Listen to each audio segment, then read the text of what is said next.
آج ہم آپ کی ملاقات سندھ پولیس کی باہمت کانسٹیبل عائشہ ناز سے کروائیں گے، جنہوں نے آج سے 2 سال قبل اپنی دونوں ٹانگیں ایک خوفناک حادثے میں گنوا دیں۔ عائشہ کے ساتھ یہ حادثہ کس طرح سے پیش آیا اور اب عائشہ اپنی زندگی کو کیسے گزار رہی ہے، یہ جاننے کے لیے دستک ٹی وی کی یہ ویڈیو دیکھیے۔ السلام علیکم۔ وعلیکم السلام۔ عائشہ کیسی ہیں آپ؟ میں بالکل ٹھیک ہوں، آپ کیسی ہیں؟ الحمدللہ میں بالکل ٹھیک۔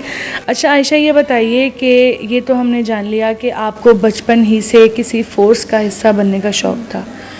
کون سی فورس جوائن کری اور کب کری؟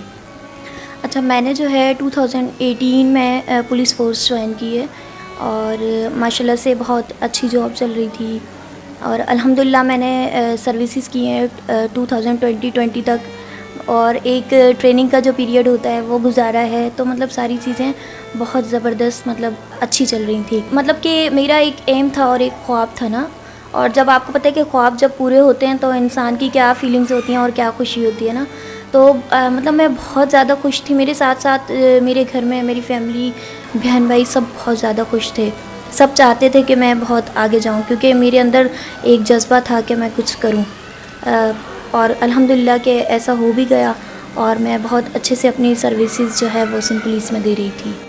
ایسا کیا ہوا پھر، ایسا کیا حادثہ ہوا جس کے بعد جو ہے وہ زندگی بدل گئی؟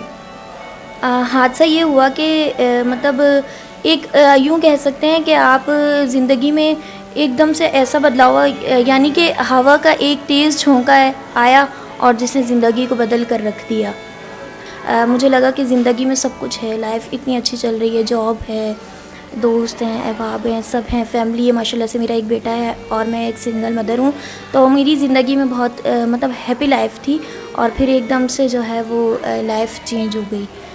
میں جو ہے وہ گھر سے بائک پر جا رہی تھی اپنی ڈیوٹی پوائنٹ پر، راستے میں جو ہے وہ ایک میجر ایکسیڈنٹ جس کو کہہ سکتے ہیں کہ واٹر ٹینکر سے بائک کا تصادم ہوا ہے، جس کے نتیجے میں جو ہے واٹر ٹینکر کے جو فرنٹ ٹائرز ہیں وہ میری لیگز کے اوپر سے گزرے اور میری جو دونوں لیگز ہیں وہ بہت بری طرح سے کریش ہو گئیں۔ اس کے بعد جو ہے وہ میں تو انکانشیس تھی، مجھے ہوش نہیں تھا، لیکن مجھے جب ہوش آیا تو میں نے اپنے آپ کو جو ہاسپٹل میں پایا، اور ہاسپٹل میں ایمرجنسی میں تھی، اور مطلب کہ ٹریٹمنٹ اسٹارٹ ہوا، میرا میجر آپریٹس ہوئے دونوں ٹانگوں کے۔ اس وقت مجھے نہیں پتہ تھا کہ میرے ساتھ ہوا کیا ہے اور مجھے کتنی چوٹ آئی ہے۔ میں چاہتی تھی کہ دیکھوں لیکن نہیں دیکھ پائی، کیونکہ ڈاکٹرز جو ہے وہ مجھے نہیں دیکھنے دے رہے تھے۔ تو ایک مطلب مجھے جب پراپرلی ہوش آیا تو میں نے اپنے آپ کو آئی سی یو میں پایا، اور جب آئی سی یو میں نے دیکھا اپنی لیگز کو تو میری دونوں لیگز پر جو ہیں وہ فکسیٹر لگے ہوئے تھے، راڈز فکس ہوئے ہوئے تھے، اور مطلب اور سب سے جب مجھے ہوش آیا سب سے پہلے میں نے اپنی امی اور ابو کو وہ پکارا، اور امی ابو سے مطلب اتنی وہ معافیا مانگنے لگی جیسے کہ میں ابھی مرنے والی ہوں، بالکل اینڈ ہے۔ مجھے ایسا لگتا تھا کہ میں بچوں گی نہیں، جو سچویشن تھی، جو کنڈیشن تھی، جو اس وقت ایک دم سے جب میں ہوش میں آئی تھی تو وہ ساری چیزیں جو پریویس میرے ساتھ ہوا وہ ایک دم سے مائنڈ میں آ رہا تھا کہ میرے ساتھ پتہ نہیں ایسا کیا حادثہ ہو گیا ہے اور میں بچتی بھی ہوں یا نہیں۔ میں بالکل ٹراما میں چلی گئی تھی، نہیں سمجھ میں آتا تھا کہ میں کیا کر رہی ہوں اور میرے ساتھ کیا ہو رہا ہے۔ تو میں آئی سی یو میں ایڈمٹ رہی، پھر جو ہے ڈاکٹرز جو ہیں وہ چیک اپ کے لیے آتے رہتے تھے، لیکن سیکنڈ ایکسیڈنٹ کے جو ہے ڈاکٹرز نے کہا کہ ان کی جو فرسٹ رائٹ والی لیگ ہے اس کی وینس جو ہیں وہ ڈیمیج ہو گئی ہیں، جس کی وجہ سے مطلب آپریٹ تو ہوا لیکن سکسیزفل نہیں ہوا۔ میری زندگی کو بچانے کے لیے ضروری تھا کہ میری ٹانگ کو کاٹنا پڑے، ایمپوٹیشن ہو، اور پھر آپ کو پتہ ہے جو پیرنٹس ہوتے ہیں وہ کبھی بھی نہیں چاہتے کہ ہماری اولاد کے ساتھ ایسا، اور چلتا پھرتا انسان اپنے، اور سب سے مین یہی ہوتا ہے کہ ماں باپ جو ہیں وہ بچوں کا دکھ نہیں دیکھ سکتے نا۔ تو امی ابو نے پوری کوشش کی کہ میری جو ہے وہ ٹانگیں بچ جائیں، تو مجھے وہاں سے پرائیویٹ ہاسپٹل میں شفٹ کیا گیا، لیکن یہ ہے کہ ٹریٹمنٹ ہونے کے بعد بھی جو ہے میری لیگ ٹھیک نہ ہو پائی، جس کی وجہ سے ایکسیڈنٹ کے 5th ڈے کو جو ہے وہ میری ایک لیگ جو ہے ایمپوٹیشن ہوئی ہے، رائٹ والی لیگ کی۔ پھر سیکنڈ لیگ کا جو ہے وہ ٹریٹمنٹ چلتا رہا، میں گھر بھی شفٹ ہو گئی، اور مطلب یہ ایک ایسا حادثہ تھا کہ میں ایکسیپٹ نہیں کر پا رہی تھی. میں اتنی ہیوی میڈیسن لے رہی تھی کہ مجھے ہوش نہیں آتا تھا. جب تھوڑا سا ہوش آنے لگتا تھا تو میں جو ہے وہ میڈیسن لے کر اپنے آپ کو مطلب وہ کرتی تھی کہ میں دیکھ نہیں سکتی تھی, اور ہر وقت روتی رہتی تھی کہ میں کیوں زندہ ہوں, اللہ تعالیٰ نے مجھے کیوں زندہ رکھا, اتنا بڑا حادثہ کسی اور کے ساتھ کیوں نہیں ہوا, میرے ساتھ ہی ہونا تھا ایسا سب کچھ. مطلب اللہ تعالیٰ سے گلے اور شکوے ہر وقت میرے رہتے تھے اور میں بہت روتی رہتی تھی. پھر ٹریٹمنٹ تو چلتا رہا لیکن میری ٹانگ جو ہے وہ نہیں ٹھیک ہو پائی. ڈاکٹرز کا کہنا تھا کہ یہ میری جو لیگ ہے اس کی بون ڈیڈ ہو چکی ہے, کبھی میں کھڑی نہیں ہو پاؤں گی, اس لیے ضروری تھا کہ میری لیگ کو جو ہے وہ ایمپیوٹ کرنا پڑے. تو مطلب 1.5 مہینے میں, مطلب دو مہینے میں میری دونوں جو لیگز ہیں وہ ایمپوٹیشن ہو گئی دونوں. میں اتنی شاک تھی کہ مجھے سمجھ میں ہی نہیں آتا تھا میرے ساتھ کیا ہو رہا ہے. مطلب کہ وہ کہتے ہیں نا کہ آپ کی لائف میں کچھ پریشانیاں آتی ہیں, اگر ٹینشن آتی ہے یا کچھ بھی ایسا ہوتا ہے تو ہم چاہتے ہیں کہ ہم زندہ نہ رہیں, اور ایسا کیوں ہو گیا یہ وہ. آپ یقین کریں گے میں اس وقت بالکل بلینک تھی, نہ مجھے کچھ اچھا خیال آتا تھا نہ ہی کوئی برا خیال آتا تھا. میں بالکل یوں کہہ سکتے ہیں آپ کہ میں تھی تو زندہ لیکن میرا دماغ بالکل کام نہیں کرتا تھا کہ میرے ساتھ یہ کیا کیا ہو رہا ہے. لیکن یہ ہے کہ تھوڑے عرصے میں جب میں ریئلائز کرنے لگی کہ میں اب چل نہیں سکتی, اس وقت وہ ساری چیزیں اتنی جلدی ہو رہی تھیں کہ یہ موقع ہی نہیں مل رہا تھا کہ میرے ساتھ آگے کیا ہوگا پتہ ہی نہیں چل رہا تھا.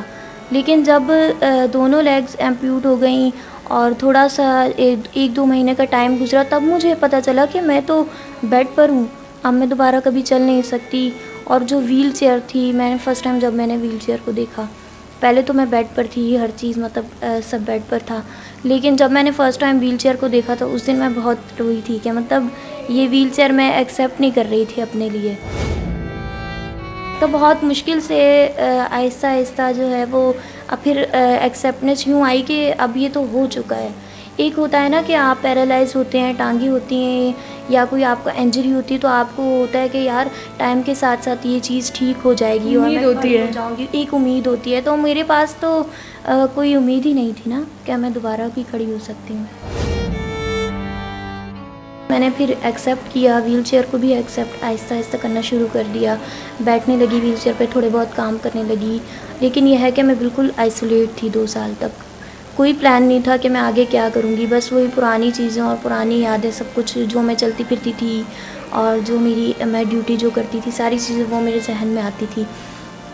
لیکن یہ ہے کہ شکر ہے اللہ تعالیٰ کا, گھر میں مجھے میری فیملی کا بہت سپورٹ رہا ہے. اور جب میں اپنے بیٹے کو دیکھتی تھی تب مجھے اور حوصلہ ملتا تھا کہ یار اگر میں اپنے آپ کو گراؤں گی تو میرے ساتھ بہت سی زندگیاں ہیں جو بالکل ختم ہوں گی. اور آپ ماشاءاللہ سے, میرا بیٹا جو ہے وہ ماشاءاللہ اتنے ہو گئے کہ میں کبھی روتی بھی یا کچھ ہوتا بھی نا تو وہ مجھے ہمت اور حوصلہ دیتے تھے کہ نہیں آپ بالکل ٹھیک ہیں. اور میں جو ہے نا ان کی وجہ سے اپنے آپ کو آگے لے کر جانا چاہتی تھی. تو پھر میں نے فیصلہ کیا کہ جب تک میں گھر میں باؤنڈ رہوں گی میں کچھ بھی نہیں کر سکتی. تو میں نے فرسٹلی جو ہے اپنی ایجوکیشن کو کمپلیٹ کرنے کا سوچا, اور میں نے اپلائی کیا ہوا ہے اور میں ماسٹرز کر رہی ہوں ماس کمیونیکیشن کے اندر. اتنی چینجز آئی ہیں کہ میں بتا نہیں سکتی آپ کو. پہلے میں لوگوں سے ملنا پسند نہیں کرتی تھی اور جو ہے نا گھر سے باہر جانا ہی نہیں پسند کرتی تھی. جب گھر سے نکلتی تھی تو روتی تھی کہ لوگ مجھے دیکھ رہے ہوں گے, تو میں شائع فیل کرتی تھی اپنے آپ کو, یا مجھے اچھا نہیں لگتا تھا اندر سے. لیکن اب الحمدللہ کہ میں نے ایکسیپٹ کرنا شروع کر دیا خود کو اور زندگی کو آگے لے کر جانے کا سوچا ہے. لیکن ابھی یہ ہے کہ کافی ایسا ہے کہ میں سوچتی ہوں کہ مجھے آرٹیفیشیل لیگز جو ہیں وہ اگر لگ جائیں تو میں تھوڑا 50-50 بھی اگر مجھے ہوتا ہے کہ میں ان پہ بھی تھوڑا سا چل سکتی ہوں. ویل چیئر بھی تو ایسا ہے کہ میں زندگی کو سوچ رہی ہوں کہ کیسے آسان بنایا جائے. اور میں چاہتی ہوں کہ دیکھیں ہم جو ہے نا ہم اپنے لیے خود راستے بنائیں. اور میرا یہ اب یہ میرا ایم ہے کہ جو پرسن ود ڈسیبلٹیز وومن ہیں, جو میل ہیں ہوتے ہیں وہ تو پھر بھی گھروں سے نکلتے ہیں, ان کو دوستوں کا سپورٹ ہوتا ہے اور فیملی کا بھی تھوڑا بہت سپورٹ مطلب ہوتا ہی ہے. لیکن یہ ہے کہ ان کے دوست ان کو باہر لے کر جاتے ہیں. لیکن جو وومن ہوتی ہیں پرسن ود ڈسیبلٹیز, ان کے لیے سروائیو کرنا بہت مشکل ہوتا ہے. وہ آپ نے جابس میں بھی دیکھا ہوگا, جو ڈسیبل کوٹا ہوتا ہے اس میں زیادہ تر جو ہیں وہ میلز کو لے لیتے ہیں, فیمیل کا اتنا نہیں ہوتا. تو میرا اب یہی مقصد ہے کہ میں پرسن ود ڈسیبلٹیز جو وومن ہیں ان کے لیے کام کروں. عائشہ, ویسے ابھی جو ہے نا آپ کی لائف میں کیا ایکٹیویٹیز ہیں؟ آپ نے پولیس فورس جوائن کی تھی کہ آپ ابھی بھی اس کا حصہ ہیں, اور اس کے علاوہ آپ کیا کرتی ہیں زندگی میں؟ جی بالکل، میں جو ہے وہ آن سروس ہوں، الحمدللہ میں سندھ پولیس کا حصہ ہوں۔ ناظرین، عائشہ کی باتوں سے میں بہت زیادہ امپریس ہوئی ہوں، کیونکہ بہت مشکل ہوتا ہے آپ کی زندگی ایک نارمل لائف سے آپ ایسی زندگی میں آ جائیں جہاں پہ آپ خود میں ایک بہت بڑا فرق دیکھتے ہوں، لیکن کہتے ہیں نا کہ اصل جو زندگی ہے وہ گر کر سنبھلنا ہی جیتنے کا نام ہے۔ تو میں تمام دیکھنے والوں سے یہ گزارش کروں گی کہ آپ لوگ اپنی زندگی میں کبھی بھی مایوس نہ ہوں۔ اگر کوئی بھی چیز آپ کی لائف میں ہوتی ہے، کوئی بھی حادثہ ہوتا ہے، کوئی بھی مسئلہ ہوتا ہے، اس کو ایکسیپٹ کریں۔ جتنی زندگی لکھی ہے، جیسے لکھی ہے، وہ تو گزارنی ہے، تو بہتر ہے کہ اس چیز کو ایکسیپٹ کر کے آپ جو زندگی آپ کی ہے اسے خوشی سے گزاریں۔ تو امید کرتی ہوں کہ آپ کو بھی عائشہ سے مل کے بہت اچھا لگا ہوگا۔ انشاءاللہ آپ سے پھر ملاقات ہوگی ایک نئے پروگرام کے ساتھ۔ آج کے لیے صرف اتنا ہی، اللہ حافظ۔